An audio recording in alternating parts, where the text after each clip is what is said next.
నూతనమైన అతి అద్భుతమైన అత్యంత మనలో ఈ ఆలయానికి అందరికీ స్వాగతం.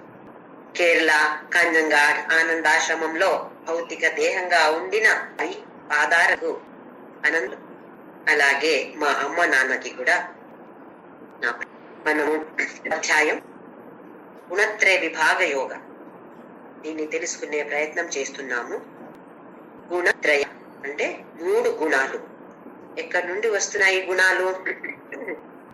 వికాంశైవ విద్ధి ప్రకృతి 13వ అధ్యాయంలో అలా చెప్పాడు. ఆ తర్వాత సత్వం రజస్ తమశ్చైవ గుణాకృతి సంభవాహ అని 14వ అధ్యాయం 5వ శ్లోకము మళ్ళీ చెప్పాడు. అంటే ఇది వచ్చేది ప్రకృతి ద్వారా, ప్రకృతి మూల అది ఇవి అన్ని వస్తున్నాయి అందరిలో. అది ఒక జడ వస్తువే ఉండొచ్చు, చెట్టు ఉండొచ్చు, ప్రాణి ఉండొచ్చు, లేదా వ్యక్తి ఉండొచ్చు. అందరిలో కూడా ఈ 3 గుణాలు తప్పకుండా ఉంటాయి. కానీ ఎంత సత్వ, ఎంత రజ, ఎంత తమ, ఇది తేడా. ఎన్ని అంశాలు, ఎన్ని పర్సంటేజ్, ఇది తేడా ఉంటుంది. ఈ అధ్యాయంలో ఈ 3 గుణాలు అంటే ఏంటి అది బాగా వర్ణిస్తాడు. ఇంకా తర్వాత ప్రతి గుణ కూడా మనల్ని బంధిస్తుంది, ఈ ప్రపంచానికి మనల్ని బంధిస్తుంది. మనకు స్వతంత్రత అంటే ఫ్రీడమ్ లేదు. ఎందుకు? ఆ బంధనం ఉంది. బంగారం చైన్ ఉండొచ్చు, లేదా ఏదైనా చైన్ ఉండొచ్చు, కానీ చైన్ అయితే ఉంది, బంధనం అయితే తప్పకుండా ఉంటుంది. ఇది మనము నేర్చుకున్నప్పుడు చాలా జాగ్రత్తగా నేర్చుకోవాలి. ఎందుకంటే ఇప్పుడు సత్వగుణ గురించి చెప్పినప్పుడు సుఖ సంగేన బధ్నాతి జ్ఞాన సంగేన చానక అన్నాడు. సత్వ ప్రధానంగా ఉండాలి. ఎందుకంటే ఇది ఒక ఫౌండేషన్. దీనికి జ్ఞాన యోగ. జ్ఞాన యోగ మనకు కావాలంటే సత్వగుణ ప్రధానంగా ఉండాలి. ఏ గుణం ఉంటే తప్పు అని కాదు. LKG, UKG, first standard, second standard అన్ని చదివి కదా మనము పైకి రావడం. అది అయ్యో ఫస్ట్ స్టాండర్డ్ ఎందుకు ఉంది, సెకండ్ స్టాండర్డ్ ఎందుకు ఉంది, ఎల్కేజీ యూకేజీ డైరెక్ట్ పిహెచ్డికి రావచ్చు కదా అని అనిపిస్తుందా మనకి ఎప్పుడైనా? లేదు కదా. ఒక్కొక్క క్లాస్ లో కొంచెం కొంచెం నేర్చుకుంటాం. అలాగే పుట్టినప్పుడు తమో గుణం ఎక్కువ ఉంటుంది, అందుకే బాగా నిద్రపోతాము. ఆ తర్వాత కొన్ని రజోగుణ కూడా చాలా తక్కువ ఉంటుంది. ఏ యాక్టివిటీ చేస్తాము పుట్టినప్పుడు? ఊరికే నిద్రపోతాము, పాలు తాగుతాము, నిద్రపోతాము, అంతే కదా. ఇంక ఏమి మనకు తెలీదు, ఒక ఆసక్తి ఉండదు, ఎందుకంటే నిద్రపోతూ ఉంటాము. అయితే అది వద్దు అని కాదు, దానికి పైకి రావాలి. ఆ తర్వాత రజోగుణకి రావాలి.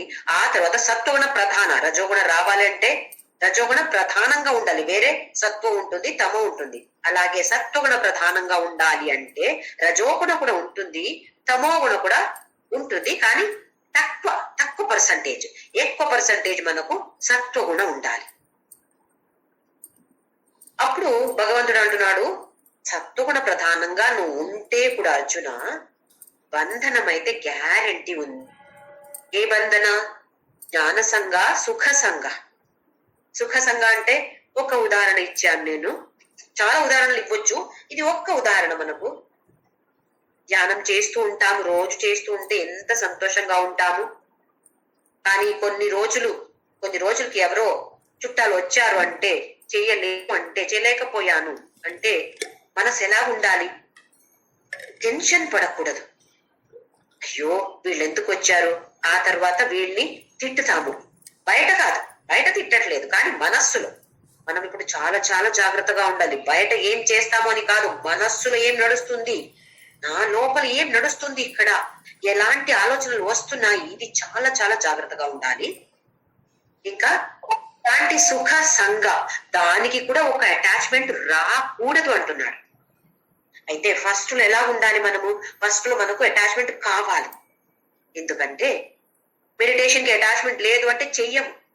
ఒక రోజు ఇవాళ ఏదో నాకు సరదాగా ఉంది, నేను చెయ్యాలి అని అనిపించట్లేదు, నాకేదో బోర్ అనిపిస్తుంది, నేను టీవీ చూస్తాను, లేదా నిద్రపోతాను, లేదా ఏదో ఆట ఆడతాను అని ఊరికే మనం ఎస్కేప్ అవ్వచ్చు. ఎందుకు? భగవంతుడు అలా చెప్పాడు కదా, అటాచ్మెంట్ ఉండకూడదని చెప్పాడు కదా. అందుకే అంటారు ఇది చాలా చాలా జాగ్రత్తగా అర్థం చేసుకోవాలి. ఇది ఎప్పుడు చెప్తున్నాడు భగవంతుడు? సత్వ ప్రధానంగా చాలా, ఎన్ని సంవత్సరాలు ఈ జన్మలో తెలీదు, కానీ అలాంటి అటాచ్మెంట్ రాకూడదు. ఇప్పుడు నేను ఇవాళ చెయ్యను అంటే దేనికి చెయ్యట్లేదు, కారణం ఏంటి? ఊరికే అంటున్నానా, నాకు నీరసంగా ఉంది, అలసంగా ఉంది, వద్దు అంటున్నానా? లేదా నిజంగా ఏదో జెన్విన్ ప్రాబ్లం అంటాం, ఏదో వచ్చింది, ప్రాబ్లం వచ్చింది అందుకే చేయలేకపోయానా? ఇది చూసుకోవాలి. నిజంగా ఏదో ప్రాబ్లం వచ్చింది చేయలేకపోయాను అంటే పర్వాలేదు. లేదు, నేను ఎస్కేప్ అవుతున్నాను. ఇది మన మనస్సు ఎలా ఉంది అంటే ఎక్కడ ఎప్పుడు ఎస్కేప్ అవ్వాలి అని చూస్తుంది. దానికి అంటున్నాను, ఇక్కడ ఒక పెద్ద సెక్యూరిటీ గార్డ్ పెట్టుకోవాలి. ఎలాంటి ఆలోచన లోపలికి వస్తుంది? భద్రం గరణే విష్ణుని యామదేవాహ భద్రం పశ్యే మాక్ష భిర్యజత్రాహ. ఏది తీసుకోవాలి? మన చెవి ద్వారా ఏమి తీసుకోవాలి? ఏ సంగ్రహం చేసుకోవాలి? నేను ఎవరి గురించో ఎవరో చెడ్డగా మాట్లాడుతున్నారంటే మన ఇలా ఉంటుంది. అక్కడ ఏం నడుస్తుంది, వాళ్ళ ఇంట్లో ఏం నడుస్తుంది, ఏదో సరిగా వినపడట్లేదు, ఇంకా కొంచెం కాన్సన్ట్రేట్ చేస్తే వినపడుతుందో ఏమో, ఏదో ఫైటింగ్ నడుస్తుంది, అత్త కోడలు ఫైటింగ్ ఉండొచ్చు. దీంట్లో మనకు ఎక్కువ ఆసక్తి ఉంటుంది. ఎందుకు? అక్కడ వాళ్ళకి ఏదో అయింది అంటే మళ్ళీ 100 మందికి ఫోన్ చేసి చెప్పాలి కదా మనము, అక్కడ అలా జరుగుతుంది అని. ఇవన్నీ నార్మల్ మనిషికి ఓకే, మనం ఇప్పుడు కాదు, మనం ముందుకు వచ్చేసాము. ఇప్పుడు సాధకులు, సాధకాన్ని ఒక పేరు పెట్టుకొని తిరుగుతున్నాము అంటే చాలా చాలా జాగ్రత్తగా ఉండాలి. లేదు సాధక పట్టి లేదు ఇక్కడ అంటే పర్లేదు, ఎలాగైనా ఉంటే కూడా పర్లేదు. మనకు భగవద్గీత అవసరం లేదు, ఉపనిషత్తు అవసరం లేదు, ఏ తత్వం కూడా మనం తీసుకో అంత డీప్ గా నేర్చుకునే అవసరమే లేదు. కానీ ఇప్పుడు ఈ సాధకాన్ని పేరు పెట్టుకుని తిరుగుతున్నాం కదా, అయితే చాలా చాలా జాగ్రత్తగా చేసుకోవాలి. జ్ఞాన సంఘ అంటున్నాడు. అయితే జ్ఞానం వద్దు కదా అని మనకు ఒక డౌట్ వస్తుంది. ఎందుకు అలాగంటున్నాడు? ఆ జ్ఞానానికి కూడా ఒక అటాచ్మెంట్ రాకూడదు. అది ఉంటుంది, సత్వ ప్రధానంగా ఉంటే తప్పకుండా అది ఉంటుంది. కానీ అది దాటి మనము రావాలి. దాని గురించి ఏం చెప్తున్నాడో ఆ తర్వాత చూద్దాము. ఇలాగే ఒక బంధనం గురించి చెప్తున్నాడు. ఆ తర్వాత ఎలాంటి లక్షణాలు ఉంటాయో ఇండికేటర్స్, లింగం అంటాము, దాని గురించి కూడా చెప్తున్నాడు. ఎలా ఉంటుంది? సర్వద్వారేషు దేహేస్మిన్ ప్రకాశ ఉపజాయతే. దేహ లోపల మంచి ప్రకాశంగా ఉంటుంది. లైట్ ఉంది అని కాదు, ఇక్కడ లైట్ అంటే అన్ని రెడీగా ఉంటాయి, స్వీకారం చేయడానికి రెడీగా ఉంటాయి. దేన్ని స్వీకారం చేస్తుంది? మనస్సు, ఇంద్రియాలు దేన్ని స్వీకారం చేస్తున్నాయి? జ్ఞానాన్ని. దేని గురించి జ్ఞాన? మన ఉపనిషత్తు గురించి, మన శాస్త్ర గురించి, వేద గురించి, భగవద్గీత గురించి వినడానికి, తీసుకోవడానికి, గ్రహించడానికి రెడీగా ఉంటుంది. లేదంటే ఒక 10 సారి ఒకే విషయం ఎవరో చెప్తున్నారు, ఎన్నిసారి మళ్ళీ మళ్ళీ వింటే కూడా ఏమి బుర్రకి ఎక్కదు. ఎందుకు? లోపల ప్రకాశం లేదు. అలా ప్రధానంగా ఉంటే సర్వద్వారేషు దేహేస్మిన్ ప్రకాశ ఉపజాయతే. నాకు ఇంట్రెస్ట్ ఉందా లేదా అని ఎలా తెలుసుకోవాలి? వింటే మన అర్థం అవుతుందా? కొంచెమైనా లోపలికి ఎక్కి అక్కడ కూర్చుంటుందా? అది కొంచెమైనా నేను ఆచరించాలి అని ఒక ఇంట్రెస్ట్ వస్తుందా? అది వస్తుంది అంటే సత్వగుణ ప్రధానం అవుతుంది. ప్రధానంగా ఎలా చేసుకోవాలి? తమో గుణం ఉండొచ్చు, రజోగుణం ఉండొచ్చు. ఎలా చేసుకోవాలి? ఎలా సత్వగుణ ప్రధానంగా చేసుకోవాలి? ఇలాగే ఫోర్స్ చేసి చేసి చేసి ఇది విను, ఇది మంచిది నీకు అని మన మనసుకి మనం చెప్పాలి, వేరే వాళ్ళకి కాదు. పిల్లలకి చెప్తాం కదా, మంచిగా చదువు నాన్న, చదివితే నీకు ఇక్కడ సీటు వస్తుంది, లేదంటే చూడు ఎక్కడో సీటు వస్తుంది, మంచి జాబ్ రాదు నీకు, మంచి శాలరీ రాదు నీకు, మంచి వైఫ్ హస్బెండ్ దొరకరు నీకు అని అనట్లేదా మనము? చదవాలి చదవాలి అని. అలాగే మనం చేస్తున్నాం అదే ప్రయత్నం. పిల్లలు బాగా ప్రయత్నం చేస్తున్నారు. ఎందుకు? ఒక గోల్ ఉంది, నాకు ఇందులో సీటు రావాలి అని గోల్ ఉంది. మనకు ఏమన్నా గోల్ ఉందా? ఏమి గోల్ లేదు. ఏదో ఒక టైం ఉంటే కొంచెం చదువుతాము, ఏదో ఒక 2 భగవద్గీత శ్లోక, అది కూడా గొప్పగా చెప్పుకుంటాము, నేను ఒక 2 శ్లోకాలు రోజు చదువుతానండి అని. మంచిది కాదు అని కాదు, మంచిదే, 2 శ్లోక చదివితే కూడా చాలా మంచిదే. కానీ దాని అర్థం తెలుసుకొని నా బ్రతుకులో నేను ఎలా దాన్ని ఆచరించాలి, ఇది మనకు చాలా ఇంపార్టెంట్. అందుకే శ్రవణ మనన నిధిధ్యాసన అని అంటారు జ్ఞానయోగాన్ని. శ్రవణం వినడం లేదా స్వీకారం చేసుకోవడం, అది శ్రవణమే అని కాదు, చదివితే కూడా ఉండొచ్చు, ఎలాగైనా ఉండొచ్చు, వేరే వాళ్ళ ఎక్స్పీరియన్స్ చెప్తే అది ఉండొచ్చు, ఏదైనా ఉండొచ్చు, మన ఎక్స్పీరియన్స్ ద్వారా ఉండొచ్చు, ఏదైనా. ఆ తర్వాత మనన, దాని గురించి మళ్ళీ మళ్ళీ మళ్ళీ ఆలోచించడం. మనం దేని గురించి ఆలోచిస్తాము? వాళ్ళెవరో నా గురించి ఇక్కడ చెడ్డగా చెప్పారు అని నాకు ఇంకెవరో చెప్పారు. దాన్ని పట్టుకొని ఆలోచించి ఆలోచించి ఆలోచించి ఆరోగ్యం అంతా పాడాలి. ఇలా మనం చేసుకోకూడదు. శ్రవణ మనన, ఆ తర్వాత నిధిధ్యాసన. ఎలా మనం దాన్ని ప్రాక్టీస్ చేయాలంటే మన బ్లడ్ లో రావాలి అది. మనం అంటాం కదా, అది వాళ్ళు బ్లడ్ లోనే ఉందండి అని అంటాం కదా, అలాగ బ్లడ్ కి రావాలి అది. అలా ప్రాక్టీస్ చేసే ఒక నిర్ధారం తీసుకోవాలి, తీసుకొని చేసుకోవాలి, అలాగే చెయ్యాలి. అప్పుడు నిధిధ్యాసనం అయిపోతుంది. అది సత్వగుణ ప్రధానంగా ఉంటే మాత్రమే మనకు ఈ జ్ఞానం కావాలని అనిపిస్తుంది. రజోగుణ అంటే లోభ ప్రవృత్తిరారంభ కర్మణామశమ స్పృహ. లోభ, నాకే కావాలి, అన్ని నాకే కావాలని ఉంటుంది. ఇంకా అన్ని పని నేను చేస్తాను, అన్ని పనిలో నేను వెళ్తాను. అప్పుడేమవుతుంది? అశమ. అశమ అంటే రెస్ట్లెస్నెస్. ఎందుకు? ఈ పని చేస్తే నాకు ఈ రిజల్ట్ రావాలని ఉంది కదా, అక్కడ అటాచ్మెంట్. ఇదే రావాలి రావాలి రావాలని ఉండినప్పుడు పని చేసినప్పుడు ఎలా ఉంటుంది? ఇది రాకపోతే ఇదే ఎక్కువ కదా మనకు. నెగటివ్ ఆలోచనలు ఎక్కువ వస్తున్నాయి ఎప్పుడు కూడా. అందరికి చూడండి, నెగటివ్ ఎక్కువ వస్తుంది. అవును చేస్తున్నాను కరెక్టే, రాకపోతే 90% ఆఫ్ ద టైం మనము రాకపోతే అనుకోని అది రాదు. ఎందుకు? మన ఫోకస్ ఎక్కడ ఉంది? రాకపోతే ఉంది కాబట్టి అదే నడుస్తుంది. అప్పుడేమవుతుంది? చాలా బ్యాడ్ గా ఫీల్ అయ్యి ఏడుస్తూ ఉంటాం. నేను చెప్పినట్టు అవ్వలేదు కదా, ఆ భగవంతుడు ఎందుకు ఇలా చేస్తున్నాడు? ఎన్నిసారి విష్ణు సహస్రనామ పఠించాను, ఎన్నిసారి లలితా సహస్రనామ చెప్పాను, నామజప ఎన్నిసారి చెప్పాను నేను, ఏమి ఈ భగవంతుడు చూడడండి అని అంటాం. లోభ ప్రవృత్తిరారంభ కర్మణామశమ స్పృహ. ఇది రజోగుణ ప్రధానంగా ఉండినప్పుడు ఇలాగవుతుంది. అలాగే తమోగుణ ఉండినప్పుడు అప్రకాశ, అప్రవృత్తి. ప్రకాశమే లేదు. ప్రవృత్తి అంటే పని చేసేది, వృత్తి అంటే పని, జాబ్. నివృత్తి అంటే రిటైర్మెంట్. ప్రవృత్తి అంటే అందులో చేస్తూ ఉండటం. ఇప్పుడు అప్రవృత్తి, తమోగుణ ప్రధానంగా ఉంటే ప్రకాశమే లేదు, ఒక్క ఆసక్తి, దేంట్లో కూడా ఒక ఆసక్తి లేదు, అప్పుడు చూస్తే నిద్రపోతూ ఉంటారు. అలాగే అప్రవృత్తి, ఏ పని చెయ్యరు. ప్రమాదో మోహయేవచ. ఆ తర్వాత సత్వగుణ ప్రధానంగా ఉంటే ఎక్కడికి వెళ్తారు? చనిపోయిన తర్వాత, దేహ నాశం అయిన తర్వాత. చనిపోవడం అంటే ఇక్కడ నేను అనేది శాశ్వతమే. నా దేహ చనిపోతుంది. నా దేహ చనిపోయినప్పుడు నేను ఎక్కడికి వెళ్తాను? ఆ ప్రయాణం గురించి భగవంతుడు 14-15 శ్లోకంలో దీని గురించి చెప్పాడు. ఉత్తమ విధాం లోకాన్ అమలాన్ ప్రతిపద్యతే. ఉత్తమ లోకానికి వెళ్తాము. అలాగే రజోగుణ ప్రధానంగా ఉంటే కర్మ సంఘం, ఎక్కడ పని చేస్తారో అక్కడ పుట్టుతాము. లేదా ఆ వాతావరణం ఎలా ఉంటుంది? ఎక్కువ పని చేసే వాతావరణంలో మనం పుట్టుతాము.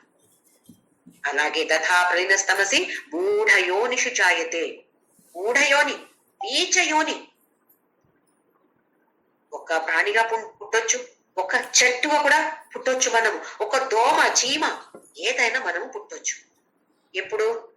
తమోగుణ ప్రధానంగా ఉండినప్పుడు, మన దేహం నాశం అయిపోతే. అయితే చూడండి ఎంత జాగ్రత్తగా ఉండాలి. ఎప్పుడు చనిపోతామో ఎవరికి తెలుసు? మాట్లాడుతూ చాలా మంది టమ్మని వెళ్ళిపోతారు కదా, కింద పడి కొలాప్స్ అయిపోతారు. స్ట్రోక్ వచ్చింది అంటారు, హార్ట్ అటాక్. ఇవన్నీ ఒక కారణం అంతే. ఆ ప్రారంభ కర్మ 0 అయినప్పుడు ఎక్కడ ఎలా ఉంటే కూడా వెళ్లాల్సిందే, తప్పదు. అది ఎప్పుడు 0 అవుతుంది, ఎప్పుడు కాల్ వస్తుంది మనకు ఎవరికి తెలుసు? ఎవరి గురించో చక్కగా మాట్లాడుతున్నాను అనుకోండి, లేదా మాట్లాడడం కూడా అవసరం లేదు, ఆలోచిస్తున్నాను, చక్కగా ఆలోచిస్తున్నాను నేను. అప్పుడు నాకు చావు వస్తే ఎంత సత్వగుణ చేసి చేసి చేసి చనిపోయినప్పుడు ఈ తమోగుణ ప్రధానంగా ఉంటే ఎక్కడ వెళ్తాను? మూఢయోనికే కదా. అయితే ఎంత ఎంత జాగ్రత్తగా ఉండాలి. హెచ్చరిక హెచ్చరిక హెచ్చరిక. అన్ని చోట బోర్డు కనపడాలి మనకు. ఇంట్లో ఎటు ఇటు తిరిగితే కూడా హెచ్చరిక. ఆహా, భగవంతుడు చెప్పాడు, జ్యోతి హెచ్చరిక, హెచ్చరిక చెప్పాడు. ఉన్నారు ఇక్కడ మొబైల్ ఈ చైనాన్ని దొంగలున్నారు, తీసుకువెళ్తున్నారు, దొంగతనం జరుగుతుంది, జాగ్రత్త జాగ్రత్త అని బోర్డు ఉంటుంది కదా పబ్లిక్ ప్లేసెస్ లో వెళ్తే. అలాగే అప్పుడప్పుడు కనపడాలి హెచ్చరిక. ఏం నడుస్తుంది ఇక్కడ? హెచ్చరిక. ఇప్పుడు చనిపోతావు నువ్వు, మళ్ళీ 300 పుడతావు నువ్వు, వద్దు. ఇలా జాగ్రత్తగా ఉండాలి. ఇప్పుడు నెక్స్ట్ శ్లోకంలో భగవంతుడు ఏం చెప్తాడో చూద్దాము. 16వ శ్లోకం. కర్మణ సుకృతస్యాహు సాత్వికం నిర్మలం ఫలం రజసస్తు ఫలం దుఃఖం అజ్ఞానం తమస ఫలం. అలా అంటే ఇక్కడ ఈ జన్మంలో మనం ఇప్పుడు పుట్టాము.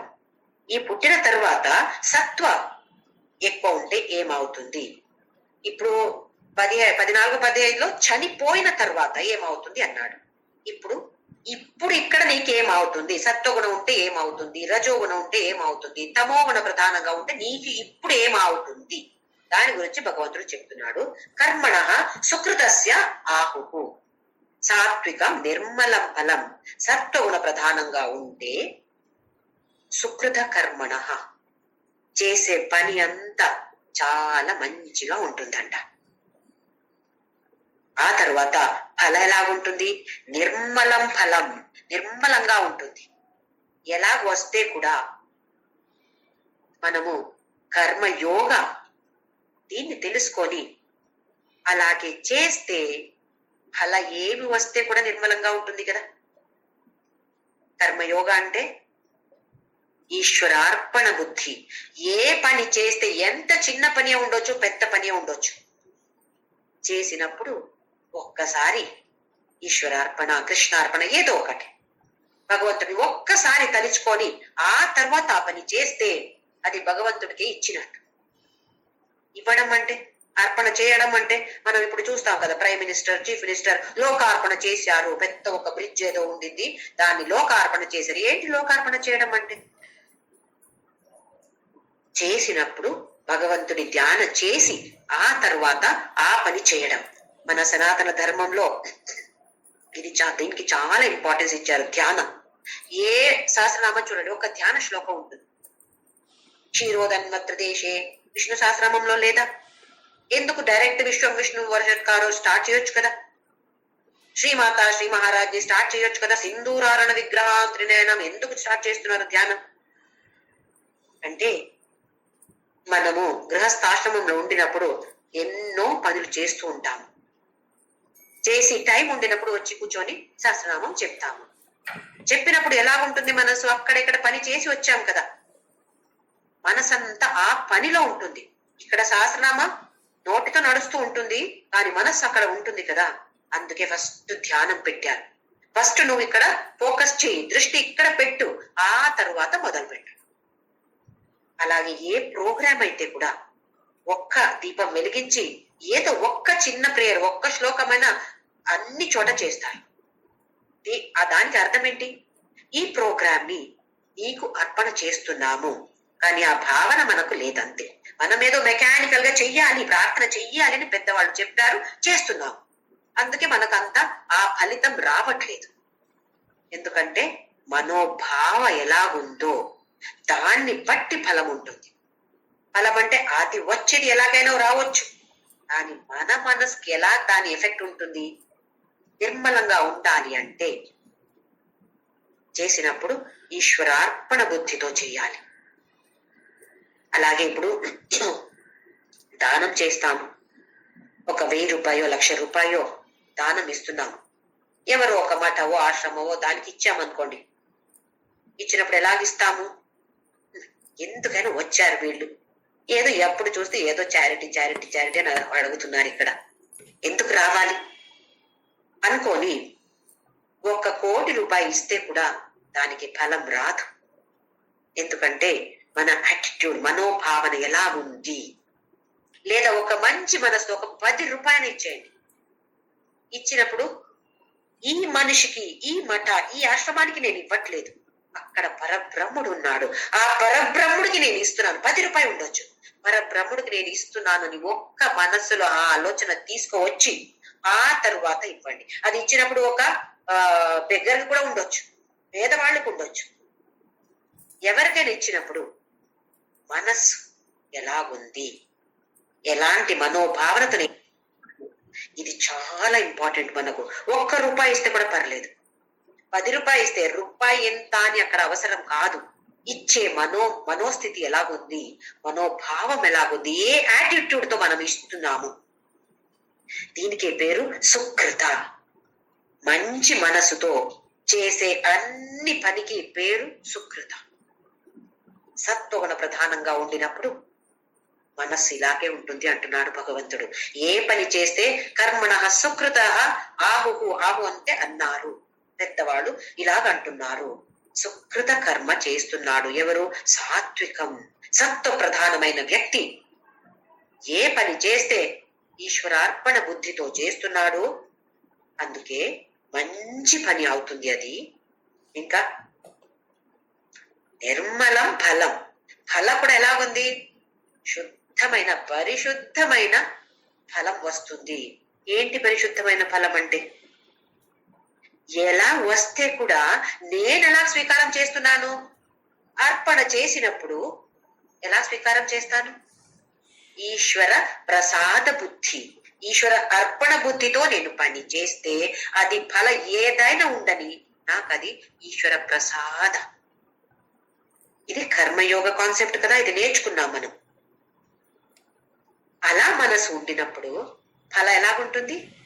నిర్మలంగా ఉంటుంది. ఎందుకు? మనస్సు అలా తయారైపోయింది, అలా ట్రైన్ చేసేయాలి మనస్సుని. ఇలా మనకు ఆ పరిస్థితులు అనిపించవచ్చు, అయ్యో ఎందుకు ఇలాగా అయింది, ఒక్కసారి అలాగా మనసుకు వస్తే కూడా ఆహా అనుకోవాలి, ఓహో లేదు లేదు, భగవంతుడు ఇలా చెప్పాడు, ఇది నా ప్రసాదం, నీకు తీసుకో. ఏది ఇస్తే కూడా నేను తీసుకుంటాను. ఎందుకంటే భగవంతుడికి తెలుసు నాకు ఏది ఇస్తే నాకు మంచిది, నాకు తెలుసు. నేను అనుకుంటున్నాను ఇది వస్తే నాకు మంచిది, అది వస్తే నాకు మంచిది కాదు అని నేను అనుకుంటున్నాను, కానీ నాకు తెలియదు కదా, నేను అజ్ఞాని. భగవంతుడికి తెలుసు ఇది ఇస్తే మంచిది అవుతుంది, ఇది ఇస్తే లేదు మంచిది కాదు తనకి, అందుకే నేను ఇది ఇస్తున్నాను అని భగవంతుడు ఇస్తే కూడా మనం ఏం చేస్తాము? అక్కడ భగవంతుడితో ఫైట్ చేస్తున్నాము. ఇదెందుకు ఇచ్చావు నాకు, అది కదా నేను అడిగాను, ఇదెందుకు ఇచ్చావు? ఎప్పుడు కూడా ఇది మనము అడగకూడదు భగవంతుడితో. ఎందుకు నాకు ఇది ఇచ్చావని క్వశ్చన్ అస్సలు మనకు రాకూడదు. ఎప్పుడు రాదు? కర్మయోగ అర్పణ బుద్ధితో చేస్తే ప్రసాద బుద్ధి డెఫినెట్ గా వస్తుంది. అర్పణ బుద్ధితో చెయ్యట్లేదు అంటే మళ్ళీ టెన్షన్, ఎందుకు ఇచ్చాడు, ఎందుకు ఇచ్చాడు, ఇది రావాల్సింది కదా అని నాకే అన్ని తెలిసినట్టు మనం బిహేవ్ చేస్తాం. అయితే కర్మణ సుకృత స్యాహు సాత్విక నిర్మలం ఫలం. ఆ తర్వాత రజసస్తు ఫలం దుఃఖం. ఇది సాత్విక గుణ గురించి చెప్పాడు. రజోగుణ అయితే దుఃఖం. ఎప్పుడు కూడా రజోగుణ ప్రధానంగా ఉంటే ఇది గుర్తుపెట్టుకోవాలి, దుఃఖం అయితే మనకు గ్యారెంటీ ఉంటుంది. భగవంతుడు చెప్పాడు కదా, ఇక్కడ రజోగుణ అంటే పని చేసే ఇంట్రెస్ట్ ఉంది కానీ ఈశ్వరార్పణ బుద్ధి లేదు. యాక్టివిటీలో ఇంట్రెస్ట్ గా చేస్తాను, చాలా ఉత్సాహం ఉంది, కానీ దేనికి? నాకు పేరు రావాలి, జ్యోతి ఇలా చేస్తుంది, జ్యోతి ఇంత డబ్బు ఇచ్చింది, ఆ జ్యోతి చాలా మంచిది, జ్యోతి అని పేరు అక్కడ పెడతారు, గుడిలో పెట్టాలి. నేను ఒక ₹1000 ఇస్తే, దానం ఇస్తే అక్కడ నా పేరు రావాలి. కొన్ని చోట ఉంటుంది కదా, ఇంత ఇంత ఎవరెవరు ఇచ్చారు. ఏదో ఒక గుడికి వెళ్తే, నేను బయట గుడి ఇంకా లోపల ఉంది, బయట ఆర్చ్ ఉంటుంది కదా, ఆ ఆర్చ్ లో కింద అక్కడ కూడా బోర్డు పెట్టారు, ఇది ఎవరు దానం చేశారు, ఎంత ఖర్చు పెట్టారు. తక్కువని కాదు, ఆ మనిషి అడిగిందో లేదో తెలీదు నాకు, ఇలా పెట్టాలని అడిగిందో తెలీదు, అది మనకు అనవసరం. కానీ నేనేమంటున్నాను అంటే, మనం దేనికి అటాచ్మెంట్ పెట్టుకుంటున్నాము? నా పేరు అందరూ చెప్పాలి, ఎంత మంచి పని చేస్తుంది అని చెప్పాలి అందరు కూడా. ఎవరు చూసి కూడా చెప్పట్లేదు అంటే నాకు కోపం వస్తుంది. చూడండి, చూశారు, ఇంకా నా గురించి ఏమి చెప్పలేదు. ఎందుకు? అలాంటి ఎక్స్పెక్టేషన్ మనకుంది. చెయ్యాలి, నా గురించి వాళ్ళు చెప్పాలి, నాతో మాత్రమే కాదు ఇంకా 10 మందికి వాళ్ళు చెప్పాలి, చూడండి ఎంత మంచి పని చేస్తుంది తను అని వేరే వాళ్ళకి కూడా చెప్పాలి. ఏ మనోభావంతో మనం చేస్తున్నాము? అర్పణ బుద్ధితో చేస్తే ఈశ్వర ప్రసాద బుద్ధి ఉంటుంది. ఎప్పుడు అర్పణ బుద్ధి లేదో ప్రసాద బుద్ధి కూడా రాదు. మనం ప్రసాదం అంటే తినే ప్రసాదమే కాదు, అది కూడా ప్రసాదమే. ఏమి వస్తే కూడా, ఎలాంటి పరిస్థితి వస్తే కూడా స్వీకారం చేస్తాను, భగవంతుడు నాకు ఇచ్చాడు, ఇది ప్రసాదం అనేది. రజసస్తు ఫలం దుఃఖం. అర్పణ బుద్ధి లేనప్పుడు దుఃఖమే ఎక్కువ. ఎందుకంటే ఫలం ఇలాగే ఉండాలి అని మనం చెప్తూ ఉంటాం. 95% అలాగే రాదు, ఒక 5% రావచ్చు, లేదా ఒక 10% 20% అనుకోండి, ఒక 80% రాదు. అప్పుడు దుఃఖమే, ఇంత చేసి కూడా లాభమే లేదు కదా. అందుకే రజసస్తు ఫలం దుఃఖం, అజ్ఞానం తమస ఫలం. తమోగుణ ఫలం ఏంటి? ఏమవుతుంది ఈ బర్త్లో? నీకేమవుతుంది? అజ్ఞానమే. అజ్ఞానం అంటే వేస్ట్ ఆఫ్ లైఫ్. పుట్టి కూడా, మనిషిగా పుట్టి కూడా ఏ లాభం లేదు. ప్రాణికు మనకు ఏ తేడా? మరి ఎందుకు ఈ మనుష్య జన్మ నాకు భగవంతుడు ఇచ్చాడు? ఏదో కారణం ఉండాలి కదా. నా ముందు జన్మంలో నేను ఏదో చేశాను, మంచి పని చేసి ఉండొచ్చు, అందుకే భగవంతుడు నాకు ఇది ఇచ్చాడు, ఇలాంటి జన్మనిచ్చాడు. ఇది మాత్రమే కాదు, ఇంకా కొంచెమైనా నేను నేర్చుకోవాలి. లేకపోతే నాకు ఒక పంది కుక్కకు ఏ తేడా లేదు. మనం చేసినట్టే కూడా పంది కుక్క చేస్తుంది కదా. సాయి సచ్చరితలో ఏమాడ పంతులు రాస్తారు కదా. సాయిబాబా ఏమంటున్నాడు అంటే, ఎవరో చెడ్డగా ఎవరి గురించో మాట్లాడుతూ ఉంటే భగవంతుడు సాయిబాబా చూపిస్తున్నాడంట, చూడు ఆ పంది కుక్క అలాగే ఉన్నావు నువ్వు కూడా. అది కూడా ఏం చేస్తుంది? ఇలాగే ఉంది. నువ్వు కూడా ఎలా ఉన్నావు? ఇలాగే వేరే వాళ్ళ గురించి చెడ్డగా మాట్లాడుతూ అలాగే పడి ఉన్నావు నువ్వు కదా. అయితే ఏం చేస్తున్నావు మనము? తమోగుణ ప్రధానంగా ఉంటే అజ్ఞానమే ఎక్కువ. ఇంకా అజ్ఞానం అంటే పైకి రావాలి. అలా ఒక్కటి ఉంది, భగవద్గీత ఉంది, వేద ఉంది, ఉపనిషత్తు ఉంది. ఇప్పుడు చాలా మంది చెప్తారు చూడండి, ఏముంది ఆ ఉపనిషత్తులో, వేదంలో ఏదో ఒక 4 మంత్రాలు రాసి ఉండొచ్చు, ఏం పెద్ద గొప్ప అది. అది ఏమి తెలియని వాళ్ళు అలాగే చెప్తారు. వాళ్ళతో మనము ఆర్గ్యుమెంట్ చేసే అవసరం లేదు. అందులో ఇది ఉంది అది ఉంది చెప్పొచ్చు. చెప్పి వాళ్ళకి ఏమైనా ఇంట్రెస్ట్ వస్తుందంటే చాలా మంచిది. లేదు, వాళ్ళు మళ్ళీ ఆర్గ్యూ చేసి మనం కూడా అలాగే తయారవచ్చు. ఎందుకంటే వాళ్ళు అంతా అందులో అలాగే ఎక్స్పర్ట్ గా ఉంటారు. స్టూపిడ్ ఆర్గ్యుమెంట్స్ అంటాం. అలాంటి వాళ్ళతో మనకు ఆర్గ్యుమెంట్ అనవసరం. సరే నాన్న ఏమి లేదు అని నువ్వు అనుకుంటే సరే, నీకు అలాగే చెప్పేసి మనం ఊరుకోవచ్చు. ఎందుకంటే అజ్ఞానం తమస ఫలం. అంతే, ఆయన తీసుకువచ్చిన గుణాలు అలాగే ఉన్నాయి కదా, ఆయన ఏం చేస్తాడు. ఇంకొకటి మనం ఇందులో ఏం నేర్చుకోవాలంటే, ఇంట్లో కూడా కొందరు అలా ప్రవర్తిస్తారు. మన కోపం వస్తుంది అప్పుడు, ఎందుకు ఇలాగున్నారు, ఎందుకు వేరే వాళ్ళ గురించి చెడ్డగా మాట్లాడుతున్నారు. మాట్లాడకూడదు కదా, చెప్పొచ్చు, మాట్లాడొద్దండి అని చెప్పొచ్చు. చిన్న పిల్లలైతే మాట్లాడుతున్నానని వాళ్ళకి చెప్పాలి. పెద్దవాళ్ళైతే చెప్తే కూడా చెప్పడం కష్టం అయిపోతుంది. చెప్తే కూడా వినరా, చిన్నవాళ్ళు కదా, వీళ్ళ దగ్గర ఏం నేర్చుకోవడం అని అంటారు. అలా ఉంటే మనం ఏమనుకోవాలి, ఆహా ఈ గుణ ఇలాగుంది కాబట్టి ఇలా చేస్తున్నారు, కానీ నేను ఎలాగుండాలి నాకిప్పుడు తెలుసు. సత్వగుణ ప్రధానంగా నేను ఉండాలి అని నాకు తెలుసు, నేను అలా మాట్లాడను.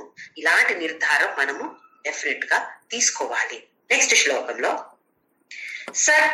సత్వా సంజాయతే జ్ఞానం రజసో లోభ ఏవ చ ప్రమాదమోహౌ తమసో భవతో జ్ఞానమేవ చ.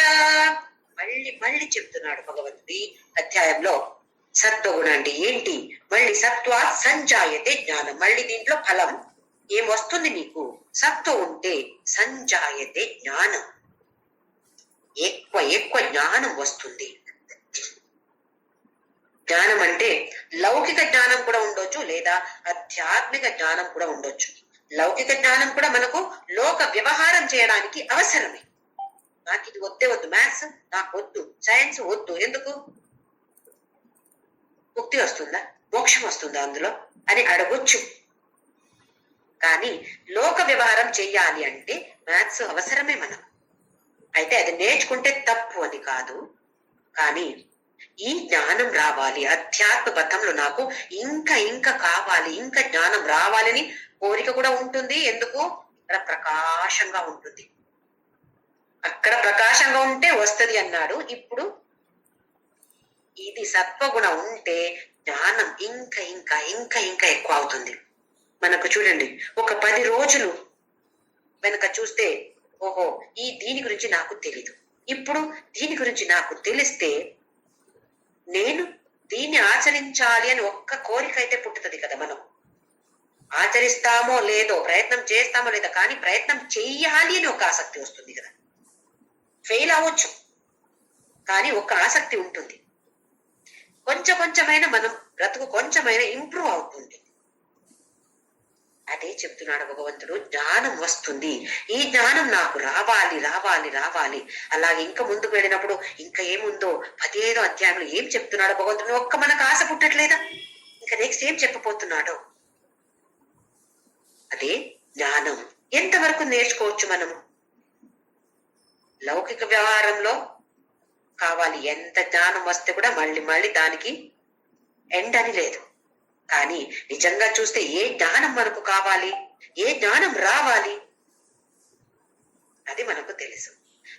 ఏది మనకు వస్తే మనకు ముక్తి మోక్షం దొరుకుతుందో ఆ జ్ఞానం కావాలి, ఆత్మ జ్ఞానం కావాలి.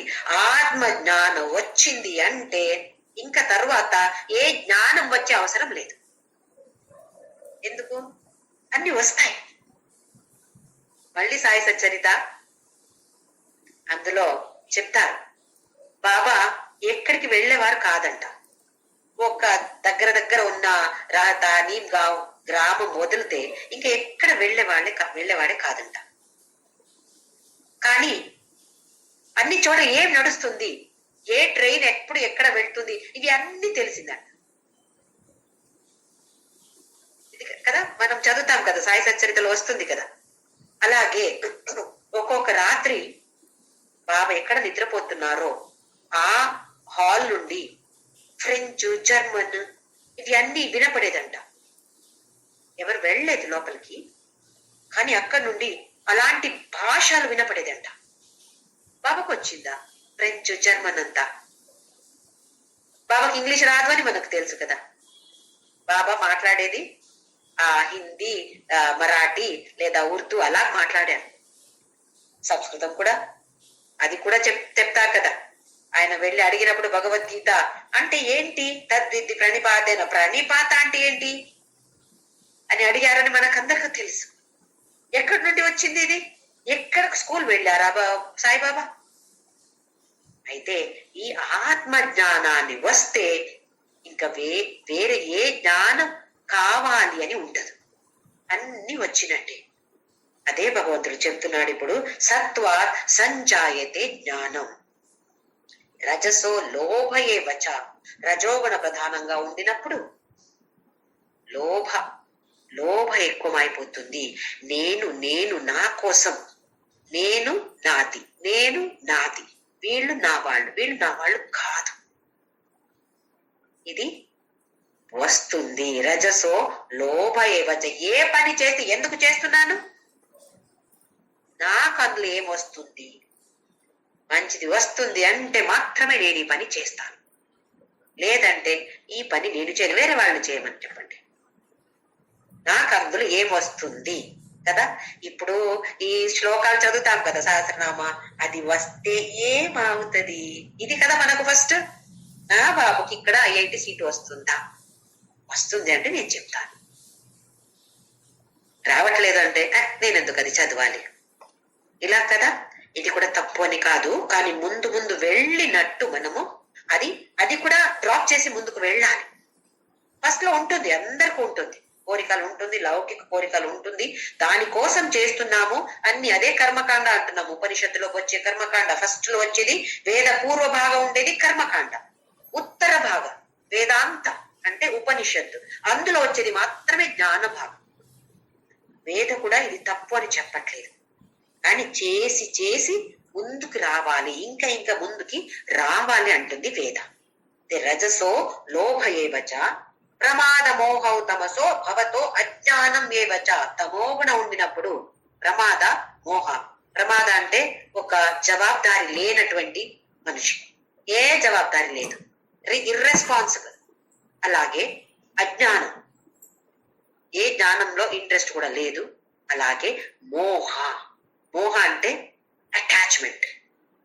ఈ అటాచ్మెంట్ కి చాలాసారి ఒక ఉదాహరణ, 2-3 ఉదాహరణలు ఇచ్చాను, మళ్ళీ ఒకసారి చెప్తాను ఎలా ఉంటుంది, దేన్ని మనం అటాచ్మెంట్ అని చెప్పొచ్చు. నాలో అటాచ్మెంట్ ఉందా లేదా అని తెలుసుకోవడానికి, ఆత్మావలోకన ఆత్మ విశ్లేషణ చేసుకోవడానికి ఈ ఉదాహరణలు చెప్తున్నాను. తల్లి ఒక కూతురుని, చిన్న కూతురు ఒక ఫ్యాన్సీ డ్రెస్ కాంపిటీషన్ కి రెడీ చేస్తుంది. రెడీ అయింది, ప్రోగ్రామ్ స్టార్ట్ అయింది. అక్కడ వెళ్ళినప్పుడు పాప మాత్రమే వెళ్తుంది, చిన్న పాప మాత్రమే స్టేజ్ మీద వెళ్తుంది కదా. అప్పుడు తల్లికి ఎలా ఉంటుంది, టెన్షన్. ఇక్కడ ఏం చెప్తుందో, నేను ఇంత నేర్పించాను కానీ చెప్తుందో లేదో, ఏదో ఒక 2 లైన్లను చెప్తే బాగుండేది, చెప్తుందో లేదో చెప్తుందో లేదో చెప్తుందో లేదో లేదో లేదో అని అనుకొని ఇక్కడ కుర్చీలో కూర్చుంటుంది, టెన్షన్ గా ఉంటుంది. ఆ చిన్న పాప వెళ్ళింది, అక్కడ స్టేజ్ మీద వెళ్ళి అక్కడ మైక్ దగ్గర వచ్చేసరికి అన్ని మర్చిపోయింది. చాలా మందికి ఇలాగా అవుతుంది, మర్చిపోతాం. జనాల్ని చూస్తే అయ్యో ఏం ప్రిపేర్ చేశాను నేను, అవి అన్ని మర్చిపోతాము, చాలా సహజం ఇది. ఆ చిన్న పిల్ల మర్చిపోయింది, ఏమి చెప్పలేక ఊరికే వచ్చేసింది. అప్పుడు ఎలా ఉంటుంది, కోపం వస్తుంది. ఛీ, నేను ఇంత నేర్పించాను, ఎన్నిసార్లు ప్రాక్టీస్ చేయించాను, కానీ అక్కడ వెళ్ళి ఒక్క లైన్ చెప్పలేదు. వచ్చిన తర్వాత తిట్టి కొట్టి, ఎందుకు అలాగా అవుతుంది? నేనే ఆ చిన్న పిల్ల అయినట్టు మనకొక భావన. ఎందుకు కోపం రావాలి? చిన్న పిల్ల చెప్పలేదు, అంతే కదా. ఎందుకు కోపం రావాలి? అక్కడ అటాచ్మెంట్ ఉంది. నేనింత ఈ పని చేశాను, దానికి రిజల్ట్ ఇలా రావాలి. ఆ రిజల్ట్ అక్కడ ఏంటి? ప్రైజ్ గురించి కాదు నేను చెప్పేది, తను చెప్పాల్సింది, అది నా రిజల్ట్. చెప్పింది అనుకోండి, సరే మంచిగా, చాలా మంచిగా చెప్పింది, కానీ ప్రైజ్ రాలేదు. ఎందుకు? ఇంకా మంచిగా చేసిన పిల్లలు అక్కడ ఉన్నవాళ్ళు చేశారు, వాళ్ళకి ప్రైజ్ వెళ్ళింది. అయితే అప్పుడు ఏమంటాము? ఆ జడ్జ్ చాలా పార్షియల్, ఆ పిల్లలు ఈ జడ్జికి తెలుసు, అందుకే ప్రైజ్ ఇచ్చారు. చూడండి మనం ఎలా ఎంత లూజ్ గా మాట్లాడతాము చూడండి. నా పాపకి ప్రైజ్ రాలేదు అంటే జడ్జ్ పార్షియల్, నా పాపకి ప్రైజ్ వచ్చి ఉంటే చాలా మంచి జడ్జ్ కదా. ఎందుకు ఇలాగ అవుతుంది? నేను, నాది అని అక్కడ అటాచ్మెంట్. ఇది మన లోపల ఉందా లేదా అని తెలుసుకోవాలి. ఇది ఒక చిన్న ఉదాహరణ. మన పిల్లలకి లేదా ఎవరిని ప్రేమిస్తున్నామో వాళ్ళకి చాలా మంచిది జరిగితే నాకు చాలా సంతోషం. వాళ్ళకి ఏదైనా తప్పు చెడ్డగాని లేదు, కానీ మనకు అనిపించవచ్చు ఆ టైంలో జరిగితే ఇక్కడ మనకు టెన్షన్ అవుతుందా, యాంగ్జైటీ ఉందా? ఉంటే అటాచ్మెంట్ ఉంది. ఇంకొక ఉదాహరణ, క్రికెట్ మ్యాచ్, ఫైనల్ మ్యాచ్ నడుస్తుంది, ఇండియా పాకిస్తాన్. ఇక్కడ అంతవరకు మనకు దేశం అంటే ఏదో పెద్ద ప్రేమ లేదు, ఏమీ లేదు, కానీ అప్పుడు చాలా ప్రేమ వచ్చేస్తుంది. ఇండియా విన్ అవ్వాలి. ఎక్కడ అలా అందరు అక్కడ అరుస్తున్నారు, విరాట్ కోహ్లీ సిక్సర్, వా వెరీ గుడ్ వెరీ గుడ్ అని. మనం కూడా ఇక్కడ ఇంట్లో కూర్చొని చూస్తాం కదా, అప్పుడు కూడా ఇలాగ ఉంటాము. అబ్బా ఒక్కసారి ఇంకా ఉంటే నేనే విరాట్ కోహ్లీ అయి సిక్సర్ చేసినట్టు నేను అక్కడ కొట్టాను. ఎవరైనా ఇండియన్ బౌలర్స్ మంచిగా బౌల్ చేయలేదు, లేదా వికెట్ కీపింగ్ సరిగా చేయలేదు, క్యాచ్ సరిగా చేయలేదని ఇక్కడ నుంచి వాళ్ళని తిట్టుతాం. చాలా ఇంట్రెస్ట్ ఉండేవాళ్ళు. ఎందుకు? ఇది నా దేశాన్ని రిప్రజెంట్ చేస్తున్నారు. నా దేశానికి అంత వ్యామోహం, అక్కడ అటాచ్మెంట్, దేశంతో అటాచ్మెంట్, ప్రేమ ఉండాలి. కానీ ఆ అటాచ్మెంట్ రాకూడదు. వాళ్ళు లూజ్ అయ్యారు అనుకోండి, విన్ అవ్వలేదు అనుకోండి, అబ్బో ఎంత కష్టం. ఇక్కడ చాలా మంది సూసైడ్ కూడా చేస్తారంట. దేనికోయం అంత అటాచ్మెంట్ దానితో. అంటే దేశానికి ఏమన్నా చేయడానికి రెడీగా ఉన్నామా? నా దేశం ముందుకు రావాలి, అందరూ నా వాళ్లే, వాళ్ళకి మంచిగా జరగని. ఒక్క లోకా సమస్త సుఖినో భవంతు సర్వే భవంతు సుఖిన అని చెప్పినప్పుడు ఒక్క మనోభావన ఉంటుందా, లేదా మెకానికల్ గా చెప్తున్నామా?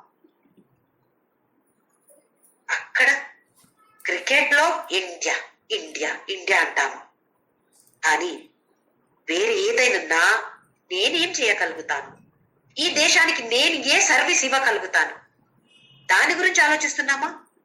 అది లేదు. ఇక్కడ వాళ్ళు ఆడుతున్నారు కదా, వాళ్ళు మంచిగా ఆడాలి, నేను ఇక్కడ కూర్చొని హాయిగా చూస్తాను, కమెంట్ ఇస్తాను, అంతే. ఎవరు మంచిగా ఆడుతున్నారు, ఎవరు చెడ్డగా ఆడుతున్నారు, నేను సర్టిఫికేట్ ఇస్తాను కావాలైతే. ఇది నేను చేసే సర్వీస్ దేశానికి. సర్వీస్ ఇది. ఇది ఒక అటాచ్మెంట్. అలాగే సినిమా హాల్లో కూర్చొని అక్కడ హీరోకి ఏమన్నా అయితే, ఏదో మంచిగా హీరోయిన్ మంచిగా ఉంటారంటే మనం కూడా సంతోషంగా ఉంటాం. ఎవరో విలన్ వచ్చి ఏదో చేస్తున్నారు హీరోయిన్ కి, అక్కడ బాగా ఫైటింగ్ అవుతూ ఉంటే అంటే మనం కూడా ఎలాగుంటాము, టెన్షన్ తో ఉంటాం. మనకు అయింది అక్కడ అది? విలన్ వచ్చి నన్ను కొట్టాడా? కాదు కదా. అయితే ఎందుకు అంత ఫీల్ అవ్వాలి? నేనే ఆ హీరోయిన్ అయినట్టు ఒక అటాచ్మెంట్ అక్కడ. ట్రాజడీ సినిమా అయితే చూడండి, మనము నెక్స్ట్ షోకి వెళ్తే వాళ్ళు బయట వస్తూ ఉంటారు, ఇలాగ చేస్తూ వస్తూ ఉంటారు. ఎందుకు? ట్రాజడీ. మనకైంది అది కాదు కదా. కానీ అక్కడ అంత అటాచ్మెంట్. ఇది కొన్ని ఎగ్జాంపుల్స్ మాత్రం, ఉదాహరణలు మాత్రమే ఇస్తున్నాను నేను. ఎందుకంటే మనము మన ఆత్మావలోకన చేసుకోవాలి. నేను ఎలా ప్రవర్తిస్తున్నాను, నాలో సత్వగుణ ప్రధానంగా ఉందా, లేదా అటాచ్మెంట్ ఉంది అంటే తమోగుణ ప్రధానంగా ఉంది నాలో, ఇది తెలుసుకోవాలి. లేదు, ఇది తక్కువ అవ్వాలి. ఏం చేయాలి? మెడిటేషన్ చేయాలి, ప్రాణాయామ చేయాలి, మంచి అధ్యాత్మ సత్సంగ వినాలి, మంచి బుక్స్ చదవాలి. ఇవన్నీ రాలేదు అంటే ఫోర్స్ఫుల్లీ చేయాలి. ఫస్ట్ లో ఫోర్స్ఫుల్ గా చేయాల్సి వస్తుంది, ఆ తర్వాత ఆటోమేటిక్ గా అది వచ్చేస్తుంది.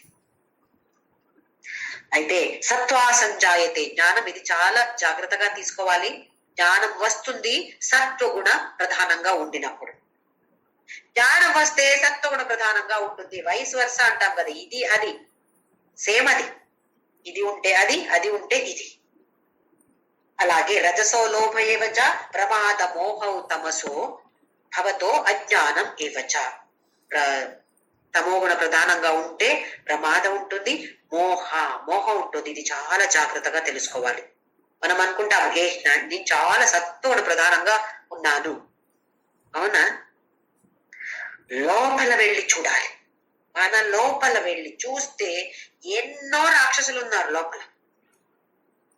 ఎవరి గురించో ఒక్క చెడ్డ ఆలోచన వచ్చింది అంటే రాక్షస ప్రవృత్తి. బయట ఏం చెప్పట్లేదు నేను, బయట చాలా చాలా మంచి వాళ్ళలాగే నేను బిహేవ్ చేస్తున్నాను, ఎవరికి కనపడదు. కానీ నా లోపల ఏం నడుస్తుందో నాకు మాత్రమే తెలుసు. ఇది అందరూ గుర్తుపెట్టుకోవాలి. ఏం నడుస్తుంది నా లోపల, మన అనాలిసిస్ మనమే చేయగలుగుతాము. వేరే వాళ్ళ అనాలిసిస్ మనకు అనవసరం, వేరే వాళ్ళు మన అనాలిసిస్ చేయడం కూడా మనకు అవసరం లేదు. వాళ్ళ సర్టిఫికేట్ కోసం మనం చేయట్లేదు. నాకు తెలుసు నేను లోపల ఎలాగున్నాను, బయట మంచిగా మాట్లాడుతున్నాను, లోపల ఏం నడుస్తుంది. ఇది చాలా చాలా జాగ్రత్తగా ఉండాలి. అందుకే హెచ్చరిక హెచ్చరిక హెచ్చరిక బోర్డు అన్ని చోట మనకు కనపడాలి. నెక్స్ట్ శ్లోక నంబర్ 18.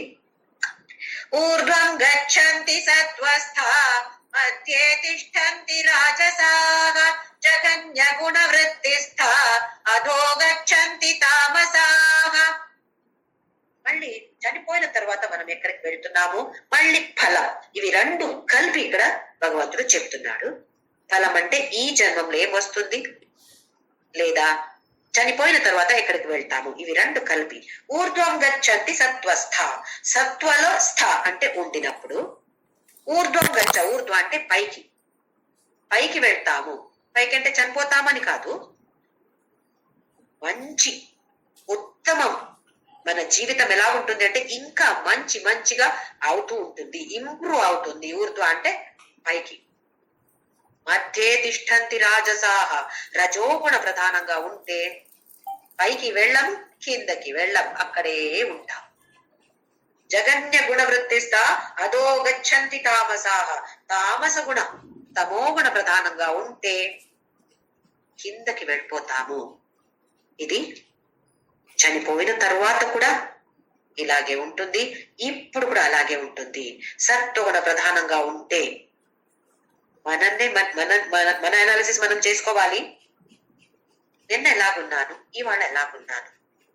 రోజు ఇలాగ అనుకోవాలి, నిన్న ఎలాగున్నాను, ఇవాళ ఎలాగున్నాను. కొంచెమైనా నేను ఇంప్రూవ్ అయ్యానా లేదా.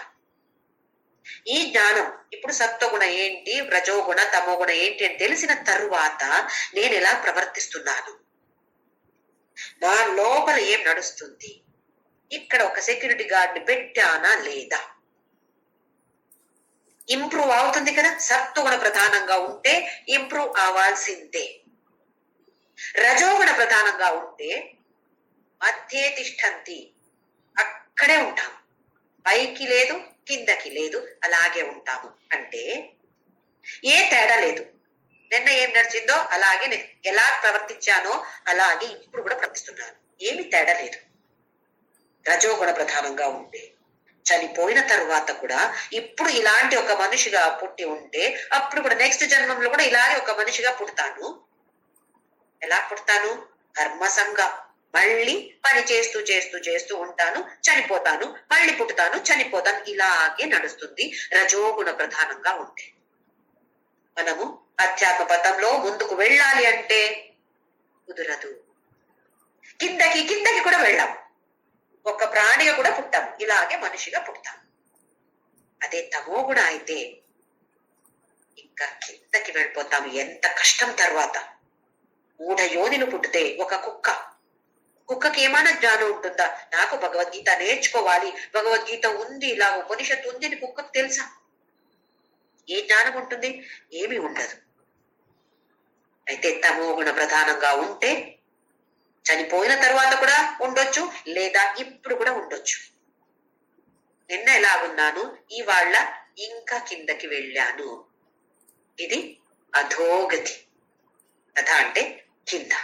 ఇంకా నెక్స్ట్ 2 శ్లోకాలు చాలా ఇంపార్టెంట్ శ్లోక ఈ 14th చాప్టర్ లో. 19th శ్లోక ఇప్పుడు. నాణ్యం గుణేభ్య కర్తారం యదా ద్రష్టానుపశ్యతి గుణేభ్యశ్చ పరం వేత్తి మద్భావం సోధిగచ్చతి.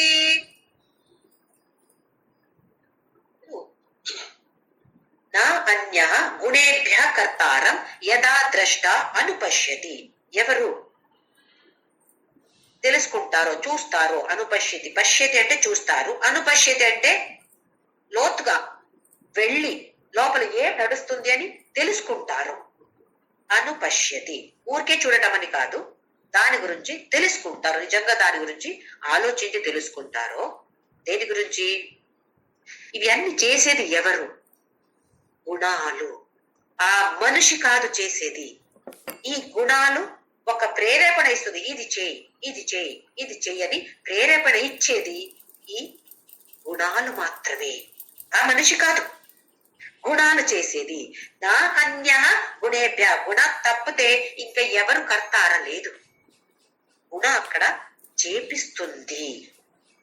ఎవరు తెలుసుకుంటారో గుణేభ్యశ్చ పరం వేత్తి, గుణాన్ని దాటి పైకి వచ్చి మద్భావం సహ అధిగచ్చతి, నన్ను పొందుతాడు. దాటి వెళ్ళడం. ఇప్పుడు మనం ఒక కార్ పార్క్ చేస్తే అక్కడ ఎక్కడ జాగం లేదండి, పార్క్ చేశారు. ఎక్కడ పార్క్ చేశారు మీరు? ఆ హోటల్ ఉంది కదా, హోటల్ దాటి పార్క్ చేశారు. అయితే నడుచుకొని మనము ఆ హోటల్ దాటి వెళ్ళాలి. అలాగా గుణాన్ని దాటి వెళ్ళాలి అంటే ఎలా వెళ్ళాలి? ఇది సరిగా తెలుసుకోవాలి. పురుష, ఆత్మ, క్షేత్రజ్ఞ అంటే నిర్గుణ, ఏ గుణము లేదు. ప్రకృతి, క్షేత్ర, అనాత్మ ఇవన్నీ ఒకే దీనికి చెప్తున్నాం పేరు సగుణ. ఎప్పుడు కూడా ప్రకృతిలో సగుణ, పురుష, నిర్గుణ. ఇది మనసులో పెట్టుకోవాలి, గట్టిగా పెట్టుకోవాలి. పురుష అనేది నిర్గుణ, ప్రకృతి అనేది సగుణ. మన దేహ, మనసు, బుద్ధి, ఇంద్రియాలు అన్ని ప్రకృతి. అది 13వ అధ్యాయంలో చూసాము. క్షేత్ర అంటే ఈ దేహానికి, మనసుకి, ఇంద్రియాలకి, బుద్ధికి గుణాలు 100% గ్యారెంటీ. ప్రకృతి అనే మన దేహానికి, మనస్సుకి, బుద్ధికి, ఇంద్రియాలకి గుణ డెఫినెట్ గా ఉంటుంది. ఎందుకంటే ప్రకృతి అంటే సగుణం, పురుష అంటే మాత్రమే గుణ లేదు, నిర్గుణం.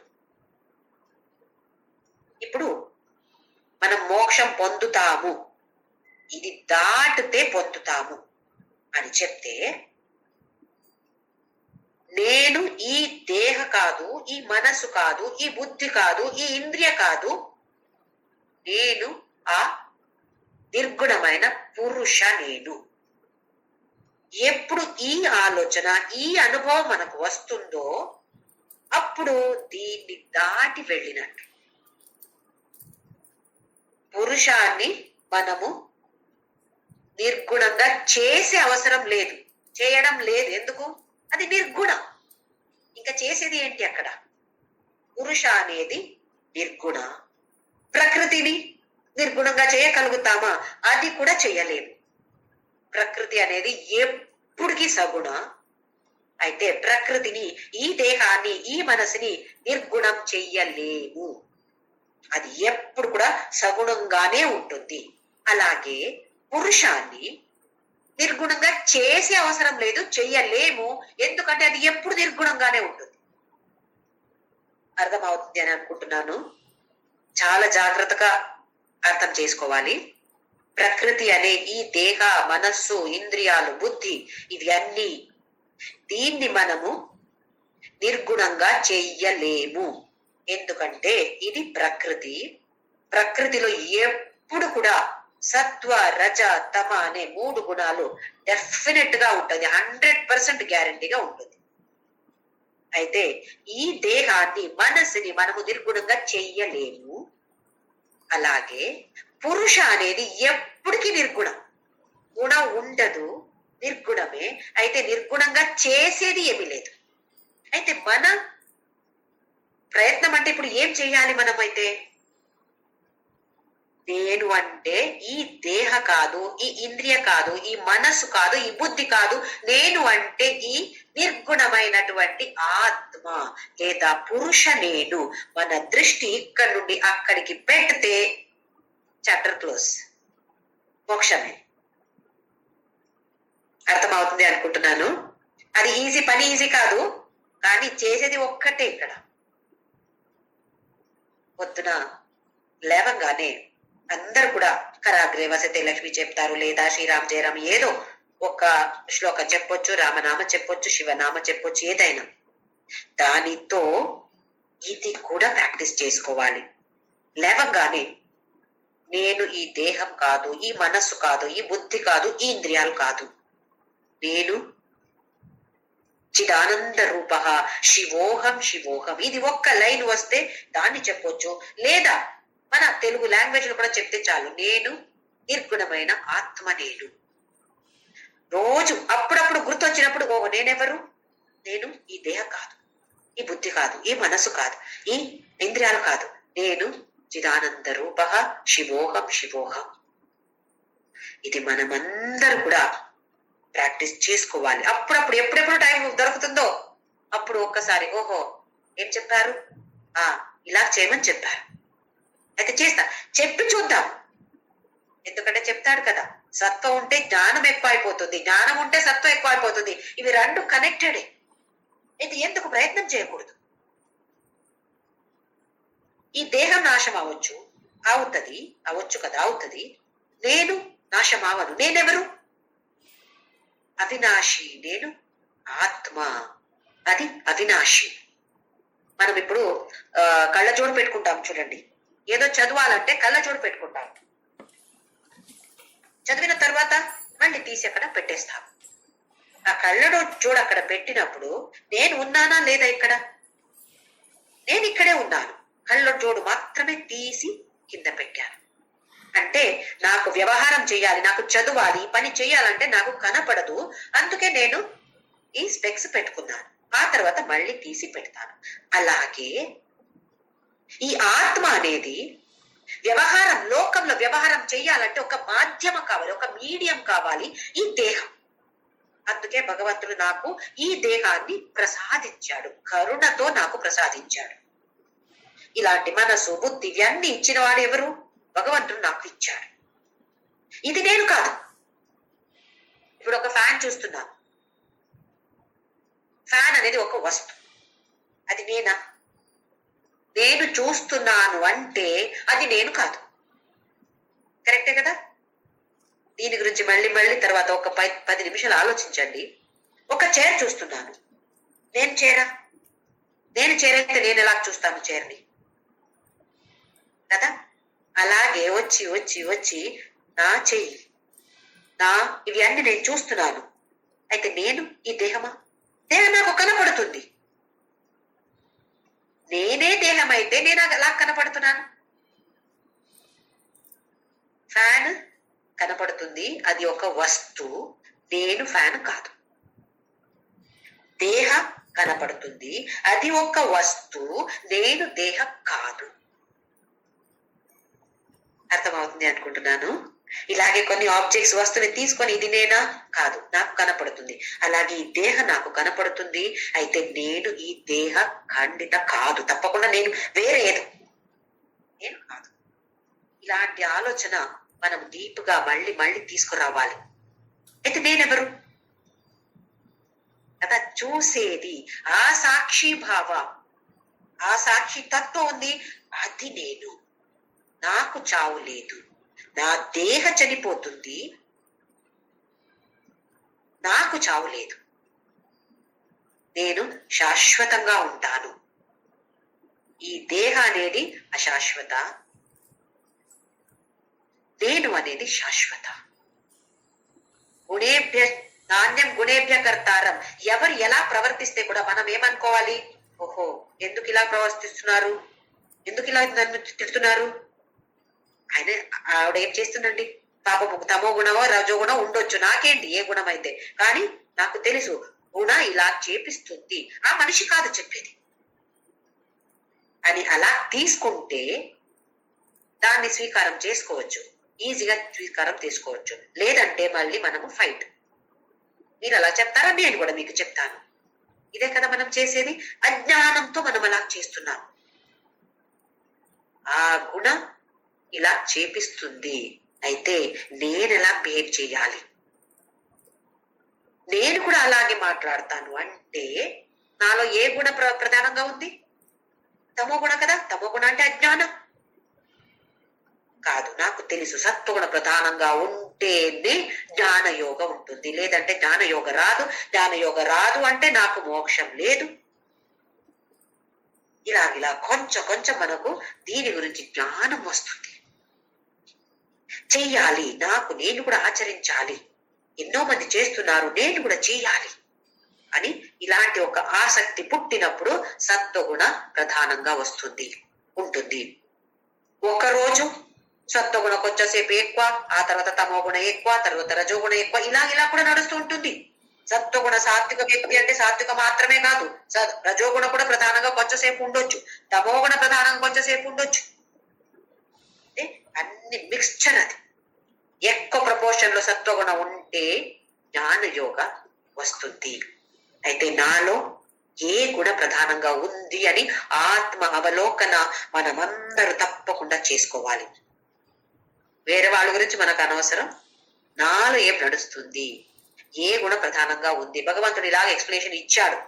ఈ గుణం ఉంటే నువ్వు ఇలాగుంటావు, ఈ గుణం అయితే ఇలా ఉంటావు. నాలో ఏ గుణం ఉంది, ఈ గుణాన్ని ఎక్కువ చేసుకోవాలి నేను అంటే ఏం చెయ్యాలి, ఇది తెలుసుకొని ఈ అధ్యాత్మ పథంలో నామస్మరణ దానితో చేస్తూ చేస్తూ చేస్తూ మనల్ని అది లాగుతుంది పైకి. నామస్మరణ అందుకే చేస్తూ నామస్మరణ చేస్తూ చేస్తూ చేస్తూ అందరూ అధ్యాత్మ పథంలో ముందుకు వెళ్తాము.